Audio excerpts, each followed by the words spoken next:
Hi, everyone. My name is Rachel Burson, and we'll be getting started in just a few moments with a session about the summer scholars.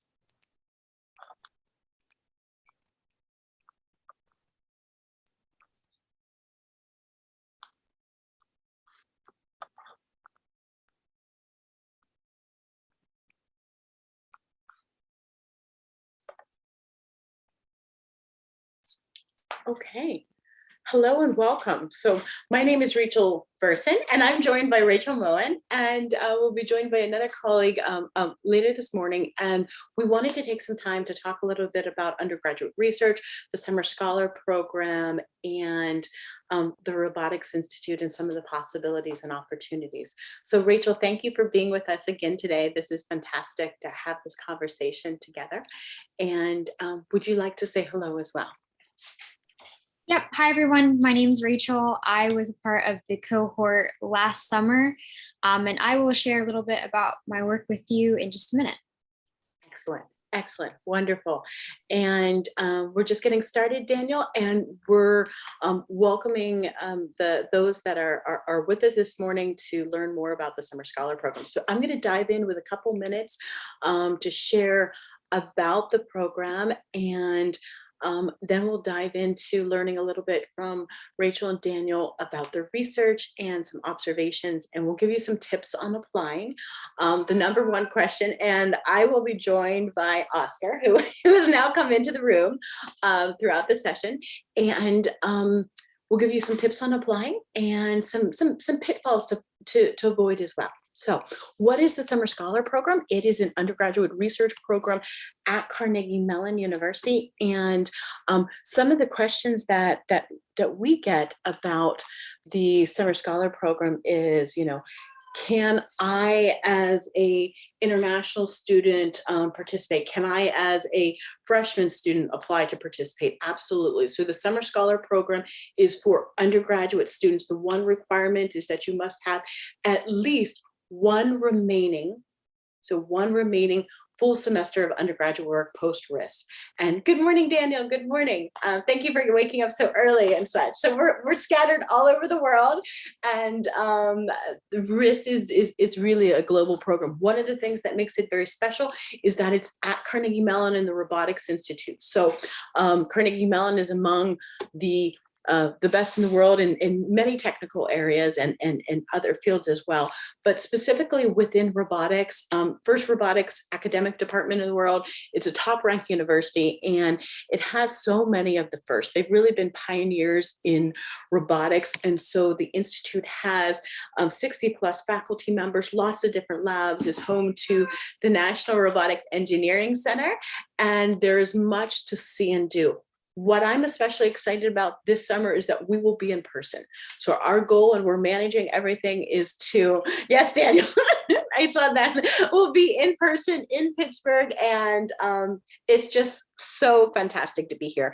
The community is about 800 to 1,000 just within this department. And so what riss does is it provides an opportunity for you to come be here, not just be lost in this huge group of people, but instead have an island. You're going to be working with students and faculty that are across multiple labs, and it's just awesome to come together. So riss, if we want to think about it, it's three things. It's overall a learning experience, an opportunity to try. So you do not need to come in with a published paper. You do not need to come in with extensive research, coming in with a passion for robotics, coming in having done some homework. And what do I mean by some homework? Looking at the labs, looking specifically at some of the prior riss projects and understanding what they do. So that's really the profile that we're looking for, a strong technical preparation and that desire to be part of a learning community. So we're not individualized internships. We're together as a cohort, and that is this guided research that you will be matched with a lab. Rachel and Daniel will talk about the labs that they've worked with, and each one had a little bit different experience based on the dynamics in the lab, based on the types of projects that were hosted in those labs, and the dynamics that evolve with the faculty member and the mentors as well. And what we do as a program is try to add additional layers of support and engagement and opportunities. And much of that is focused around professional development. So as Daniel and Rachel look back on their risk experience, they heard us talking about publishing papers, writing papers, presenting. And the idea that we have is that in everything that you do, whether it's an application for an internship, if it's applications for industry, if it's other things as well, you must be able to communicate what you've done. You must be able to really share your interests. And so that's the writing piece. There's a writing piece. There's also, we did it virtually in the last 2 years, but when we're in person to get to go to the labs, to talk with them, to sit with them, that's really an exciting possibility. So learning some of those professional skills and then exploring. We want you to come in and explore other areas of robotics and see how it connects in.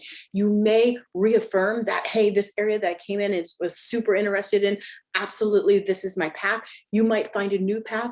Either way, you're going to be able to contextualize that a little bit better. Where does that fit into the robotic space? And we really do want to try to create a nurturing environment. We want to create a cohort experience in multiple levels of support. We care about the student experience. We care about what happens, as we get ready for the summer together, the summer, and then afterwards as well. And there's really a great community that all of them come together. When we look back, John Dolan, so Dr. Dolan and I, when we look back at the number of people that contributed to shape the experience just this past summer, it was 100 people. It was over 100 people across the lab and different folks in the university as well. So we will pause for a moment so that we can switch over to really the exciting part, which is Rachel and Daniel to share some of their research and their experiences. And then we'll go into some of the logistics and really help you with thinking about how to put your best profile forth. And I think that's one of the top questions. So I'm gonna stop sharing. We'll pause for a moment to give Rachel and Daniel an opportunity to set up. And I'm going to drop in the platform, I will drop the link for where you can ask questions, and then we'll be taking a look at those so that we can maybe address some of those questions. So Rachel, it's all yours. Okay, great. So I will share my screen. I will just tell you a little bit about my work. I won't go super in depth here because you're here to get help with your application. But like Rachel said, I worked last summer in the Air Lab, which is a really, really cool lab. They do so much incredible work there. If you don't know what it is, it's basically just aerial vehicles work in a nutshell. So UAVs, drones, stuff like that. That's the kind of work that happens in the Air Lab. My work specifically was for search and rescue robotics. So what that is you have this area that you want to search and you want a UAV to do it. And one of the problems associated with that is, where do the drones go? How do they know where to go? And what order should they go to the different locations? And that's what my algorithm does. So I did a lot of different things. A really good part about this project was that it was self-led. So I was allowed to try a lot of different things, explore different avenues, which is great because that's what research is. So I tried just starting off by modifying the original algorithm that they gave me, changing it, seeing when it did good and when it did bad. And then near the end, I started adapting it for multiple UAVs. And that was really the fun part of my project. I enjoyed this the most. It really helped me get a handle on what kind of area I liked. And so like right now I'm planning on going into multi-agent systems because this was so much fun. And I really like working with teams of robots.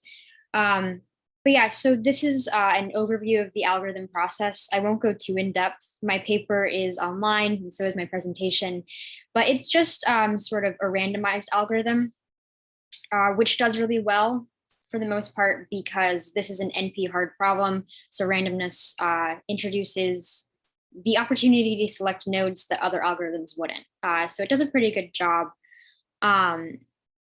And here is an example run of my algorithm just on an environment. So this is a really difficult environment because with the limited budget, I think the budget for this one was like 30 meters maybe. A limited budget makes this environment really difficult because we have high valued nodes that are really far away. And standard algorithms like the greedy algorithm, for example, doesn't always grab those nodes because they're so far. So those algorithms don't see the value in them, but ROR does because it's random, so it picks them anyways. This project is really cool. One fun thing about this was it was like an actual project, I think, for the government. Like they're building like an actual drone that they want to use to do this. That wasn't my area, but it was still really cool. The other projects that you could work on in the Air Lab, let me stop sharing here. But yeah, so that's my work. There are other projects too, like they do SLAM a lot, which is like a robot that's dropped in an environment, doesn't know where it's at, and it has to localize and map the environment.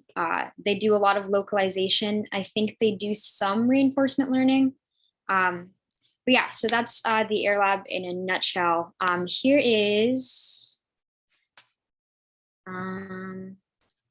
here's my email. If you have questions about my work, I didn't talk a lot about it. I want to have time for your questions at the end, but you can read my paper and ask me questions if you have any about riss or my work. That's wonderful. Thank you, Rachel. And, you know, I'm thinking about what's happened, especially in the southern part of the United States right now, and the need for really effective search and rescue, the need for situational awareness, for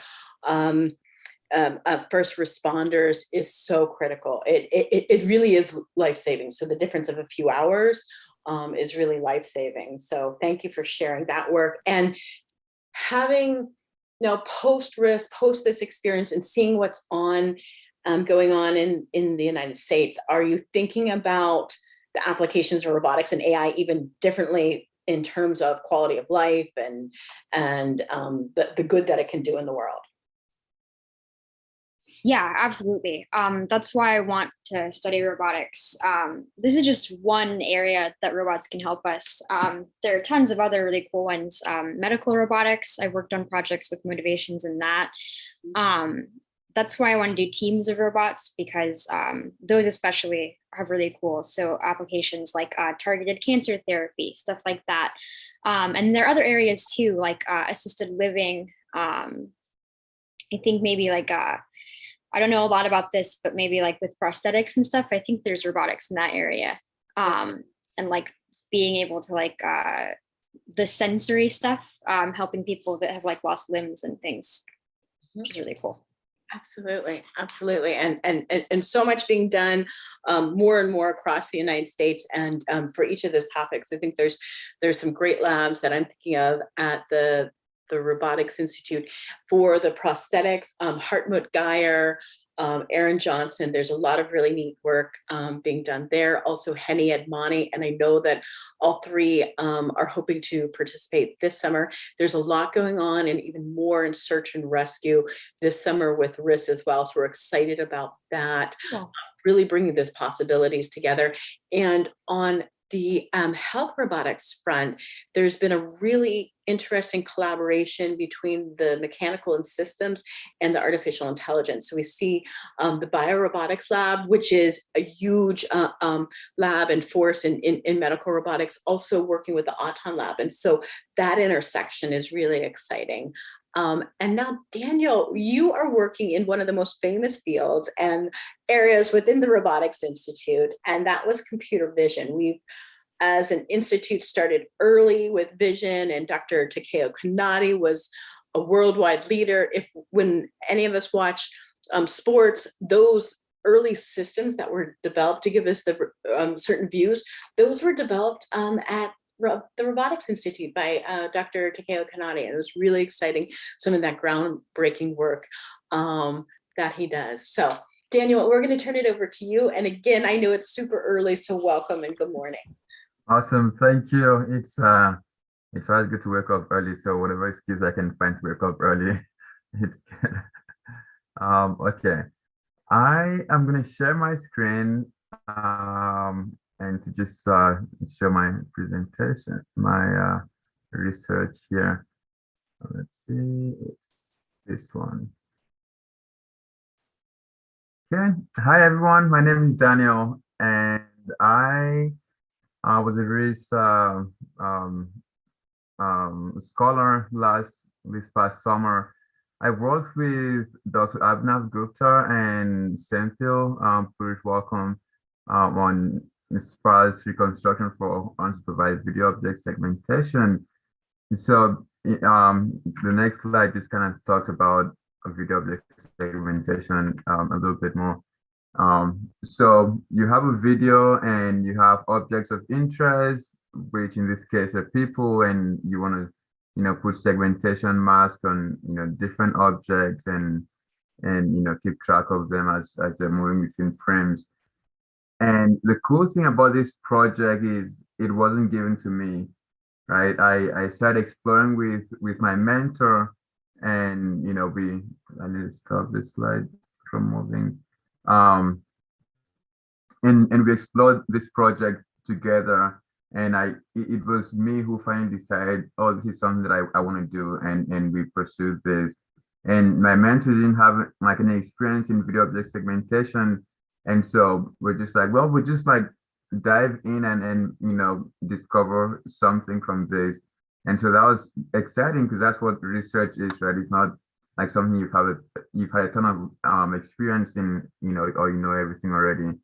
So this was kind of this is a fun project, and it's something we're still working on, to get better results as we've gone through the process. And Rachel's going to talk more about that later. You can continue your research even after the internship's over. Anyways, so this and yeah, so the reason why I picked this is because I'm interested in autonomous vehicles, right? And computer vision plays a big role there. And I'm not sure if any of you guys watched the Tesla demo where they claim they're gonna only use computer vision and images for their self-driving vehicles. So it's a big thing there, and I'm excited, get into a PhD program and continue exploring this space. So that was it. And Rachel, I forgot what the other questions were. This is really great, what you're sharing there about, and you dove into something that I think was really important, which was, will I be assigned a project or will I have some leeway in there? And I think each lab is a little bit different, but going into that, there are some things that we can do to prepare for those conversations. And so one way, I'll kick us off with a conversation of what I should not do. If Daniel is the faculty member and he's the director of the lab and I'm joining and I'm so excited about this, what I don't want to do is to walk in, to Daniel and be like, I haven't read anything you've written. I've not looked at your website. I have not watched any of the videos and I'm just excited to be here. What are we going to do this summer? That's not the approach, right? And I think the approach to really understand the breadth of research, what are some of the areas that are special for that lab? Because there's some places where the lab may do some work in this area, but then there's others where they're world-class. They're leading, they're innovating. Maybe this is your first robotics research experience, or maybe it's your first research experience as well. The best way of preparing, do you have some ideas, Daniel or Rachel, as you're preparing for, this goes both for your application and if you get selected and you're having an interview, or if you get selected and you're in the program and you're talking with your mentor about the project. So I think there's some things that are shared across there. Would you share some ideas on that? Yeah, I can, go first. So my mentor, Dr. Abhinav Gupta, has done some incredible groundbreaking work in unsupervised learning. And so that, just like going through his publication got me excited about doing unsupervised learning. And because I worked with him and in his lab, like that's kind of shaped my research interest. Like I've found out that like to make progress in vision, and instead of just like making incremental progress, here and there, to make significant progress to move towards, robots actually like seeing and understanding the world. Like unsupervised learning is the approach you want to go to, right?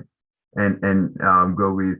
And so that's kind of shaped my research interests there. And so that's what we did. We tried like unsupervised methods to learn meaningful representations to use to solve this problem. That sounds great. Rachel, how would you approach, and the Air Lab is especially challenging.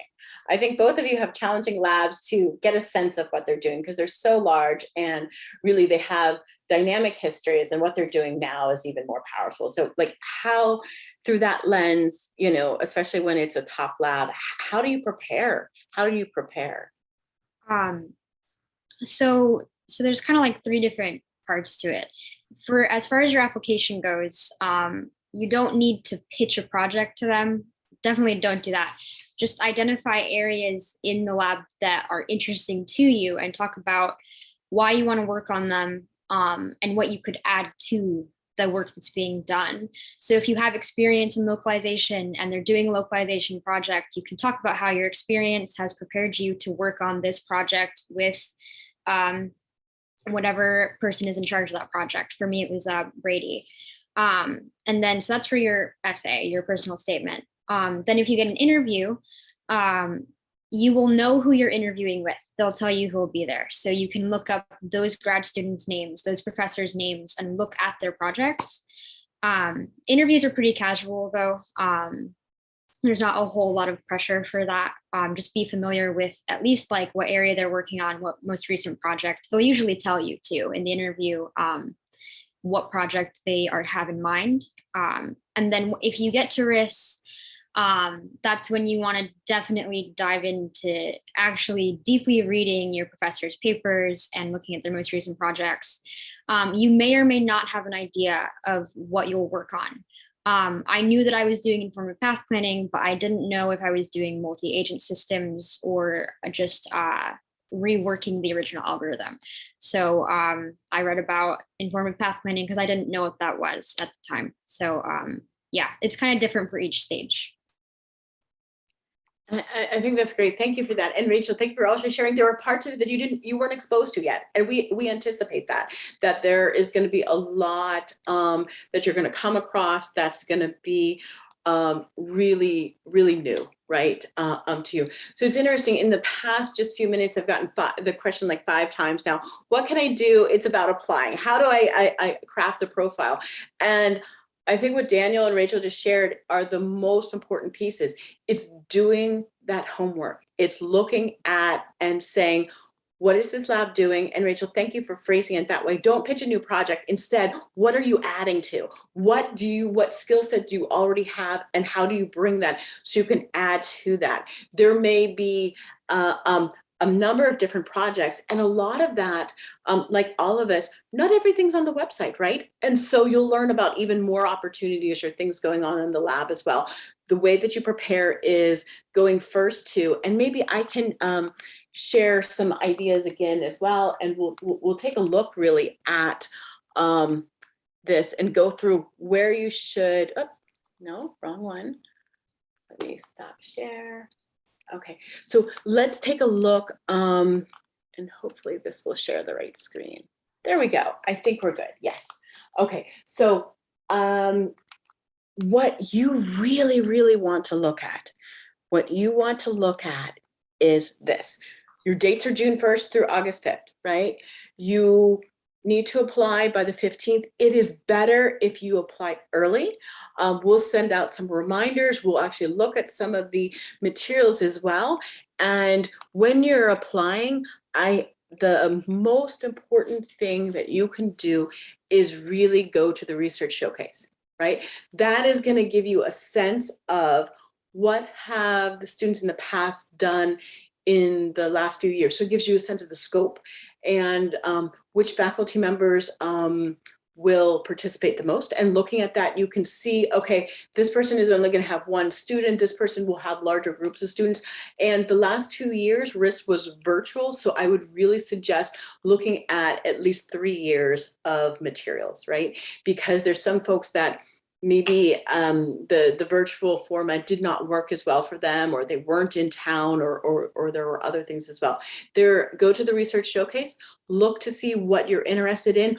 Once you find that, dive into the posters, dive into the videos, you're going to see that. Go then to the riss journal, look at several of the papers and the types of work that, that research that was undertaken collaboratively. Then you can come back to an information session. You can reach out to the scholars. Many of the alums will invite you to reach out to them. When you look at the mentors, we ask that you don't reach out to the mentors in advance. It's a separate admissions process there, but we really want you to deeply understand what the faculty members are working on. When you apply, you will also be selecting mentors that you're interested in working with. So you'll be now selecting mentors, and you'll have a list of mentors. And that means that those mentors are assuming that you've looked at the range of their work, and that is what will make your application stand out. If you're able to look and maybe mention one of the prior research, they'll know which project, and they'll say, okay. And then and they start to think about where they could possibly link you in. So it's adding to. And if you're bringing something new or fresh, maybe talk about the range of technical experience that you have, and it's about how you can contribute. So that's the number one question always, is about how do I put forth the really the best application that I can. So some of the work you can do. The other piece is about being early and working with your recommenders. I wonder, Rachel and Daniel, if you have any ideas on, like, from your experience or what you've seen work, how do you approach a recommender? And you know, are there different ways? Because everyone has a little bit different style, but there's probably things to avoid. And then, you know, for example, we're not going to email the recommender 5 days in advance, you know, of the deadline or something like that, because that just won't do anyone well. They won't be able to capture that. But when you reach out to them, you might want to highlight some information about you for them. So I'm going to turn it over to Daniel and Rachel really to wrap up and share their final guidance on, you know, the application itself. We talked about that. Also about the recommenders, because that's a huge part of the package. How do we put that together? What are some ideas? Okay, yeah, I'll take this one first. Sorry. So the recommenders are, I feel like, probably the most important part of your application, along with your personal statement. I applied twice for riss. I did not get in the first time, and it's because I didn't choose my recommenders very well. You should choose people who know you well.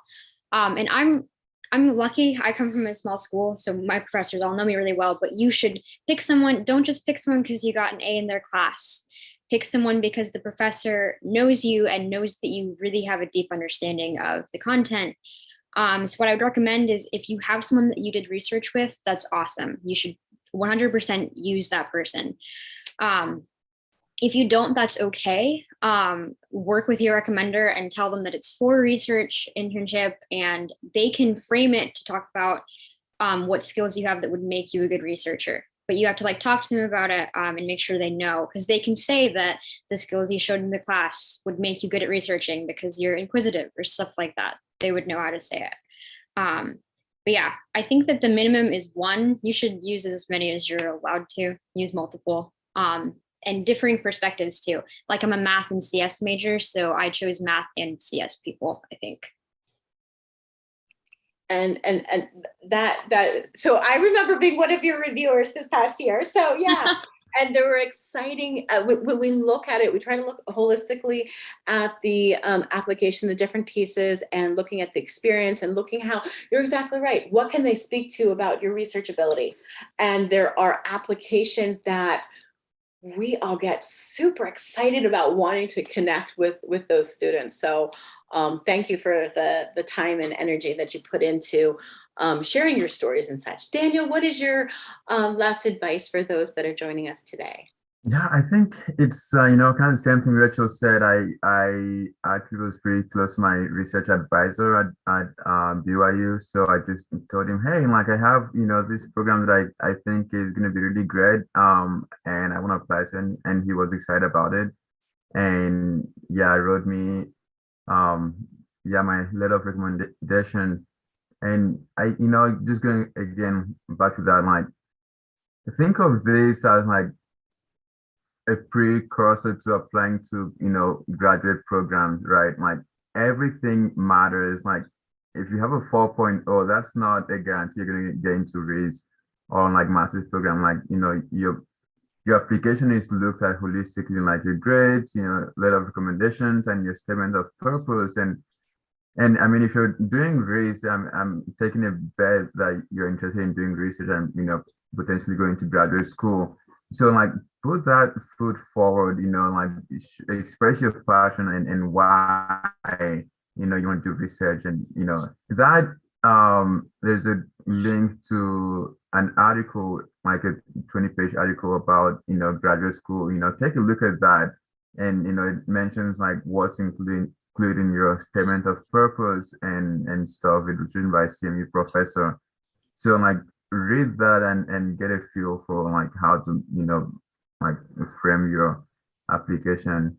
And yeah, I mean, I think if I was reviewing any of this application, I want to see someone who's passionate and in, like, even if you don't know a lot, even if you don't have a lot of experience, like share what you've done, even if you haven't had a chance to do research with any professors, like share what you've done that, show that you can be successful in doing research and you're excited about discovering new knowledge. That's fantastic. So the last questions that I see coming in are really, there's concern about whether international students can participate in RIS or not. And they can, they can. Each year we have Yes. students from, many different countries, and we're a global program. So I do want to reassure you that there's support and engagement and for students from many different nationalities, and we anticipate being a cohort of at least 7 different nationalities, and usually we're somewhere around 10 to or more. So very international, and the Robotics Institute is very international as well. So we've got folks that have come from all over that are really passionate about the work and coming together. And there's a list of mentors on the RIS website, and it ties in, and there's also from the research showcase, you can see who some of the mentors are as well. If there's a new mentor that is joining for the first time, they will not have prior undergraduate research projects listed on the website. So the ones that have participated for many years, you'll be able to see the range of projects over time and how they engage. So thank you again for spending some time with us today. And we look forward to hearing about your passions and what we might be able to do together. Take care. Bye, everyone.